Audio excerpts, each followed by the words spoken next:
गुप्ता जी, दूसरों की पोस्ट्स पे मिसलीडिंग लगाते लगाते लग रहा है थोड़ी सी लाल इंक आपके हाथों में भी लग गई है। लाइए, मैं साफ कर देती हूँ।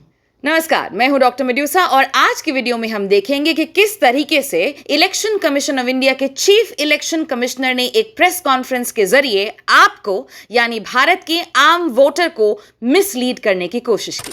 वैसे मुद्दे तो कई हैं, लेकिन हम 3 मेन मुद्दों के बारे में बात करेंगे। मुद्दा नंबर 1, एफिडेविट। कल आपने देखा होगा कि किस तरीके से हमारे चीफ इलेक्शन कमिश्नर ने एक प्रेस कॉन्फ्रेंस किया, जो प्रेस कॉन्फ्रेंस कम और मन की बात के घोस्ट राइटर द्वारा लिखी स्क्रिप्ट लग रही थी। इस स्क्रिप्ट में उन्होंने कई बार एक चीज का उल्लेख किया, हलफनामा देना होगा या देश से माफी मांगनी होगी, कि अगर हलफनामा नहीं दिया 7 दिनों के अंदर अंदर तो उनको माफी मांगनी पड़ेगी देश से और यह माना जाएगा कि उनके सारे आरोप निराधार हैं। Now you will ask me, how is this misleading? Bar bar chief election commissioner ये एफिडेविट की बात क्यों कर रहे हैं, जबकि एक्सपर्ट्स ये बता चुके हैं कि एफिडेविट सिर्फ और सिर्फ ड्राफ्ट रोल के वोटर लिस्ट के कंप्लेंट्स के संदर्भ में जमा होता है। आप खुद से ये डॉक्यूमेंट डाउनलोड करके देख सकते हैं, जिसमें क्लियरली लिखा हुआ है कि समयावधि पूर्ण होने के बाद अगर कोई कंप्लेंट दाखिल की जाती है तो सच कंप्लेंट्स विल बी रिजेक्टेड। और वैसे भी जिन्होंने एफिडेविट जमा किया उन कंप्लेंट्स का आपने क्या उखाड़ लिया? समाजवादी पार्टी के अध्यक्ष अखिलेश यादव ने पहले कहा कि उन्होंने एफिडेविट जमा की जब 2022 में 18,000 वोटर्स उत्तर प्रदेश की वोटर लिस्ट से डिलीट हुए थे। In yesterday's press conference, the CAC categorically said कि उन्हें कोई भी एफिडेविट जमा नहीं किया गया है। जिस मतदाता सूची पर चुनाव हुआ उसके ऊपर बिना हलफनामा दिया गया, ये बात ठीक नहीं है। जबकि आज ही अखिलेश यादव ने उन जमा किए गए एफिडेविट्स की प्राप्ति यानी रिसीविंग ट्विटर पे अपलोड की। आप एविडेंस मांगते रहते हैं ना, ये रहा एविडेंस, एफिडेविट का भी और एफिडेविट की रिसीविंग का भी। एक तरफ आप कटाक्ष करते हैं कि बड़ी बड़ी पार्टियों के बूथ लेवल एजेंट्स और पार्टी लीडर्स के बीच में कम्युनिकेशन नहीं है, जिससे उनको नहीं पता चल रहा है कि बूथ लेवल एजेंट्स कह रहे हैं कि एसआईआर बहुत बढ़िया तरीके से हो रहा है, और दूसरी तरफ आप जो 800 लोगों के एक छोटे से इलेक्शन कमीशन के इलेक्शन कमिश्नर हैं, आपको भी तो एफिडेविट नहीं पहुंचा। वैसे नहीं पहुंचा या आप कह रहे हैं कि नहीं पहुंचा, यानी कहीं आप एफिडेविट को लेकर भ्रम फैलाने की कोशिश तो नहीं कर रहे हैं। एफिडेविट का यही पॉइंट इस बात से भी उड़ जाता है हवा में, if you look at the people's representation act 1950, जिसका जिक्र अगेन गुप्ता जी ने कल अपने प्रेस कॉन्फ्रेंस में किया। Let me read to you what section 22 of the people's representation act 1950 says. Correction of entries in electoral rolls. If the electoral registration officer for a constituency on application made to him or on his own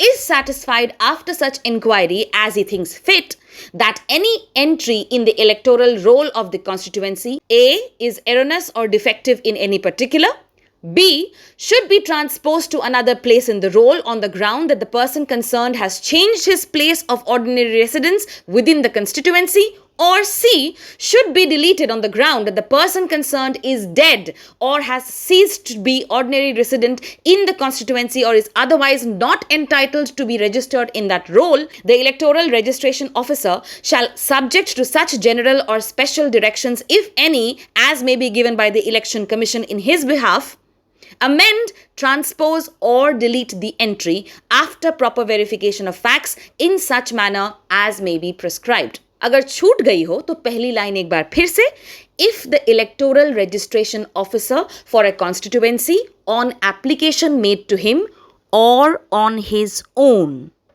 is satisfied after such inquiry as he thinks fit, he may delete, add or modify an entry. अगर आपको ये छूट है कि आप अपने तरीके से suo motu on your own ये डिसीजन ले सकते हैं, तो आप बार बार किसी के कंप्लेंट पर एफिडेविट का हवाला क्यों दे रहे हैं? हमें लग रहा है कि क्राइम हुआ है। आप इलेक्शन के पुलिस हैं, आपको देखना है कि क्राइम हुआ है या नहीं। You need to find the evidence. People's Representation Act 1950 आपको exactly यही काम करने का पावर देती है। तो राहुल गांधी के कंधे पर एफिडेविट की बंदूक रखकर वोटर के अधिकार को गोली मारने की बजाय आप अपना काम कीजिए। ओ बाय द वे, गोली मारने से याद आया, जो एफिडेविट आप राहुल गांधी से मांग रहे हैं वो आपने अनुराग ठाकुर से मांगी क्या? कल आपसे जब प्रेस कॉन्फ्रेंस में यही सवाल बार बार पूछा गया तो आपने बार बार दोहराया कि इलेक्शन कमीशन का ग्रेडेड रिस्पॉन्स होता है, यानी तुलनात्मक रिस्पॉन्स। राहुल गांधी ने 1 कॉन्स्टिट्यूएंसी के डिटेल्स दिए थे, अनुराग ठाकुर ने तो 6 कॉन्स्टिट्यूएंसी के डिटेल्स दिए। अगर आप उनसे 6 बार एफिडेविट मांगते तो होता तुलनात्मक रिस्पॉन्स। उनसे तो मांगा नहीं, फिर कौन सा ग्रेडेड रिस्पॉन्स गुप्ता जी? राहुल गांधी और अनुराग ठाकुर दोनों ने एक ही तरीके का प्रेस कॉन्फ्रेंस किया, एक ही तरीके के डेटा को उजागर किया, एक ही तरीके की वोट चोरी के बारे में बताया। फर्क बस इतना था कि राहुल गांधी ऑपोजिशन से है और अनुराग ठाकुर सत्तारूढ़ पार्टी से। इज दिस द तुलना दैट यू आर डूइंग, जिसके बेसिस पर आपने एक से एफिडेविट मांगा और दूसरे से नहीं? खैर, वैसे भी मैं ये वीडियो आपके लिए नहीं, जनता के लिए बना रही हूं। जनता, अगर आपको मेरी बात समझ में आ रही होगी तो सीईसी से सवाल कीजिए। याद रखिएगा, they are accountable to us, and even though he wants to pretend that asking him questions is an insult to the constitution, it's not. It's your duty. So go on. Mudda number 2. The Election Commission's sudden concern about our privacy. आपने कहा कि 2019 में एक judgement में supreme court ने कहा कि machine readable data नहीं दिया जाएगा क्योंकि यह एक प्राइवेसी कंसर्न है और वोटर्स की प्राइवेसी, वोटर्स का इंफॉर्मेशन लीक नहीं होना चाहिए। Are you not misquoting the judgment? Because I have a copy of it, and there is a section where it says ECI has directed its field level functionaries to put only the image PDF of electoral roll in the public domain. We are therefore of the opinion that the format in which the draft electoral roll is supplied to the petitioner fulfills the requirement contained in the election manual.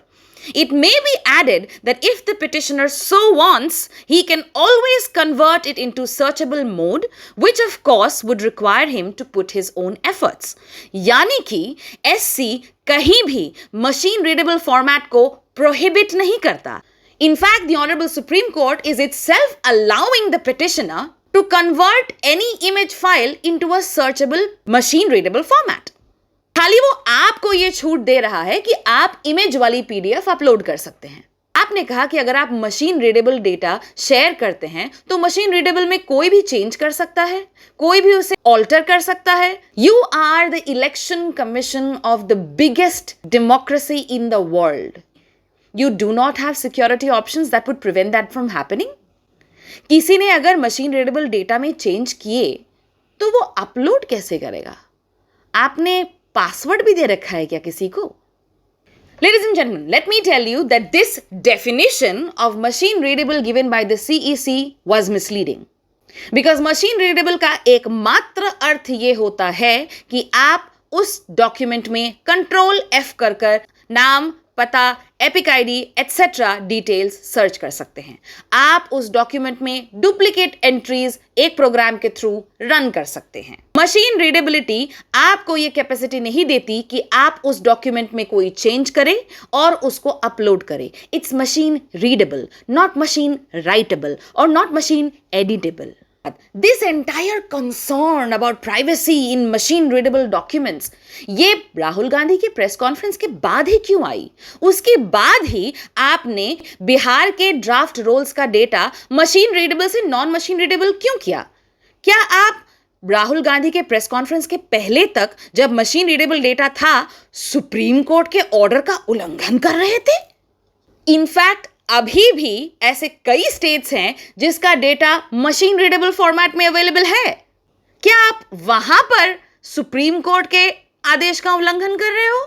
I mean, हो क्या रहा है? Selective उल्लंघन और selective पालन क्यों चल रहा है? अक्रॉस द बोर्ड यूनिफॉर्म कीजिए ना। यहां पर तो कोई तुलनात्मक रिस्पॉन्स नहीं है। And then you went ahead and talked about मां, बहन, बेटी की इज्जत, जो कि अपेरेंटली हार्म हो जाएगी अगर आपने सीसीटीवी फुटेज शेयर कर दिया तो।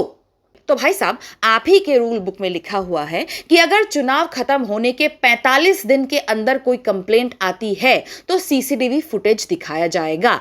तो क्या ये प्राइवेसी का हनन, मां बहन बेटी की इज्जत का उल्लंघन, ये 45 दिनों तक नहीं होता और 44वें दिन लग जाता है?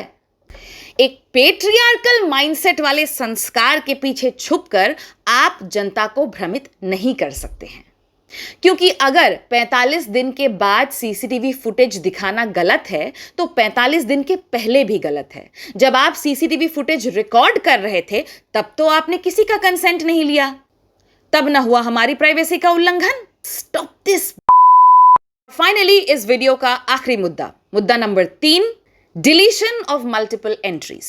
पीयूष जी का हवाला देकर आपने कहा कि अगर आप वोटर लिस्ट में सर्च करोगे तो हजारों पीयूष मिलेंगे।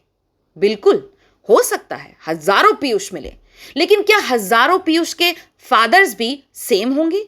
क्या हजारों पीयूष के हाउस नंबर्स भी सेम होंगे? क्या हजारों पीयूष के एपिक आईडीज भी सेम होंगे? और क्या आपके पास यानी इलेक्शन कमीशन के पास ऐसा कोई सॉफ्टवेयर नहीं है जो इन डुप्लीकेट एंट्रीज को देख सके? जवाब है हां। Ladies and gentleman, let me tell you, 2018 में इलेक्शन कमीशन ऑफ इंडिया ने एक ऐसे सॉफ्टवेयर को अपनाया है जिसका नाम है एरोनेट। इस सॉफ्टवेयर में 2 ऐसी बेसिक फैसिलिटीज हैं जिसका इस्तेमाल कर डुप्लीकेट एंट्रीज को हटाया जाता है। पहला है डेमोग्राफिक सिमिलर एंट्री और दूसरा है पिक्चर सिमिलर एंट्री। इस सॉफ्टवेयर का access BLO, AERO, ERO, DEO सबके पास होता है। यह सॉफ्टवेयर डुप्लीकेट एंट्रीज को सिर्फ नाम के बेसिस पे हाईलाइट नहीं करता। It looks at the name, father's name, address, house number and everything. There are at least 5 different columns जिन पर यह सॉफ्टवेयर काम करता है, देखता है कि कोई डुप्लीकेट एंट्री है या नहीं, और अगर डुप्लीकेट एंट्री पाई जाती है तो जो लेटेस्ट एंट्री होती है उसी को रखा जाता है और बाकी सबको डिलीट कर दिया जाता है। Yes, the election commission of India has this software. How do I know? I downloaded literally this document from the Election Commission of India website, जिसमें ये बहुत प्राउडली एक सेंट्रलाइज्ड सिस्टम की बात कर रहे हैं जिसमें सारे देश के सारे वोटर्स को एक साथ देखा जा सकता है और डुप्लीकेट एंट्रीज इस तरीके से फाइंड आउट की जा सकती है। तो जैसा कि CEC ने कहा था कि क्या बिना एविडेंस के सारे पीयूष को डिलीट कर देंगे, तो नहीं, आपको करने की जरूरत नहीं है। आपके पास सॉफ्टवेयर है जो ये कर सकता है। सारा डेटा है आपके पास, आप देखिए तो सही। अब आप बताइए कि इन सॉफ्टवेयर्स के होते हुए भी जब आप नहीं डिलीट कर रहे हैं डुप्लीकेट एंट्रीज को, क्या ये भ्रामक नहीं है? क्या आप देश के वोटर को बेवकूफ नहीं बना रहे? आपने कहा कि इलेक्टोरल रोल बनाना एक साझी जिम्मेदारी है। पार्टी वर्कर्स और बूथ लेवल एजेंट सब मिलकर एक ड्राफ्ट वोटर लिस्ट को सही करते हैं। उसके बाद भी अगर कोई गलती बच जाए तो उसी गलती को सुधारने के लिए आपको इलेक्शन कमीशन को सुओ मोटो पावर्स दिए गए हैं। इन पावर्स के बावजूद भी अगर आप एफिडेविट का, प्राइवेसी का या डुप्लीकेट एंट्री के एविडेंस का हवाला देंगे तो सही बताइए गुप्ता जी, मिसलीडिंग कौन हुआ? वोट चोरी को उजागर करता ऑपोजिशन या आप?